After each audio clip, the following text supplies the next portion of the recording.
All right, let's get right into it. Today, we're not just talking about some 400-year-old play. No, we're actually going to be dissecting a blueprint for total collapse.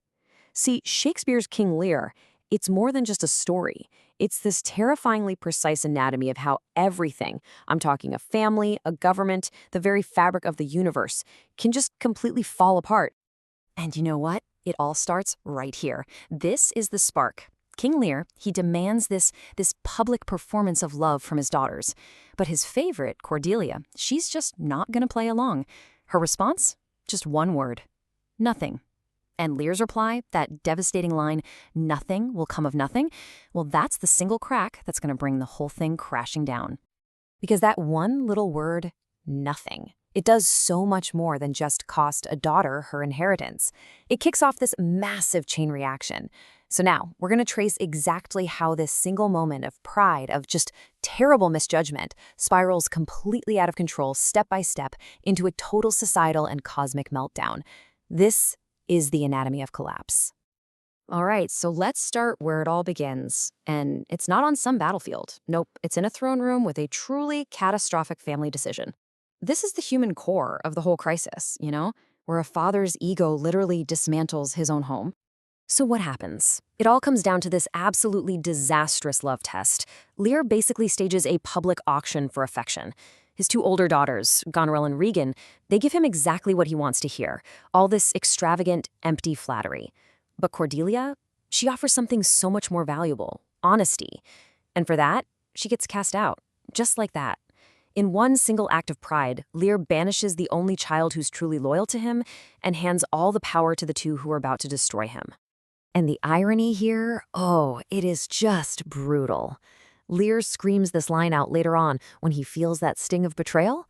But who's he talking about? Goneril and Regan? The very daughters he rewarded? Of course, they turn on him almost immediately, stripping him of his knights, his dignity, his authority, everything. That serpent's tooth he's feeling, it's a wound he gave himself. Okay, so this is where things get bigger. We're moving beyond just a family squabble now. The fracture in the royal family, it spreads like a virus to the entire nation. The personal collapse is about to become a full-blown political crisis. Think about this. When Lear calls for a map and literally rips his kingdom in two, he's not just dividing up some land. He is tearing up the social contract itself. That single act, it symbolizes the breakdown of all order, all authority, all trust. It's a perfect visual, really, for a nation just coming undone at the seams. And just to make it clear that this isn't some one-off family drama, Shakespeare gives us a mirror plot. You have the Earl of Gloucester, who does the exact same thing as Lear. He totally misjudges his kids, trusts the deceitful one, Edmund, and kicks out his loyal son, Edgar. So what does this parallel story tell us? It tells us the problem is systemic. There's a rot that's set deep into the very idea of fatherhood and authority in this world. This line, this is really the heart of the matter. Gloucester says this after his eyes have been gouged out for being loyal to Lear. I mean, talk about a devastating paradox. It's only when he loses his literal sight that he finally gains moral insight. He can finally see the truth about his sons. It's just a brilliant illustration of one of the play's huge themes, that massive, tragic difference between just seeing and actually understanding. So the family is fractured, the kingdom is cracked. But Shakespeare's not done. He pushes it one level further. The chaos becomes so profound, so all-consuming, that nature itself, the cosmos, seems to join in the rebellion. So Lear, cast out by his own daughters, wanders onto this storm-blasted heath and just screams at the sky. He's not just, getting a little wet. He is confronting the elemental fury of the universe head on. The storm raging in his mind has finally met its match in the storm raging all around him.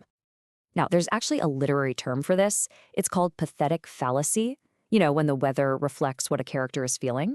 But what Shakespeare does in Lear, he takes this idea and just pushes it to a radical extreme. See, the storm isn't just background noise, not at all. For something like 300 lines, which is totally unprecedented, it becomes an active character in the play. It's his adversary, something he can rage against. It's his confessor, the only thing that will listen to his deepest truths. And it's a perfect mirror for all the moral and political chaos that he himself unleashed. And this whole thing brings up a huge question right at the heart of the play. What does the word nature even mean? because you've got these two totally competing views at war with each other. On one hand, you have Edgar, who sees nature as social and moral order, things like lineage, legitimacy, but his brother Edmund, he worships a completely different kind of nature, a raw, amoral, dog-eat-dog force of self-interest. He believes you just take what you want. And really, the entire play is a battle between these two opposing ideas. So right in the middle of this cosmic and personal storm, Lear, he loses his mind. But here's the paradox. It's only in his madness that he finds true clarity.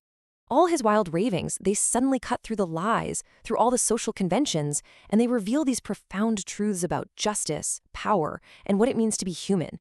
It's a state that Edgar perfectly calls reason and madness. Okay, so we've witnessed the total collapse. But let's ask the big question. Why does this bleak, 400-year-old story still grip us today? Why does it feel so relentlessly modern? Let's take a look at its legacy. I mean, look at this timeline. It really shows you just how adaptable this play is. For more than 100 years, audiences couldn't handle the real ending, so they literally rewrote it to have a happy one where Cordelia lives. Then you have the Romantics, who found it so emotionally raw they thought it was unstageable.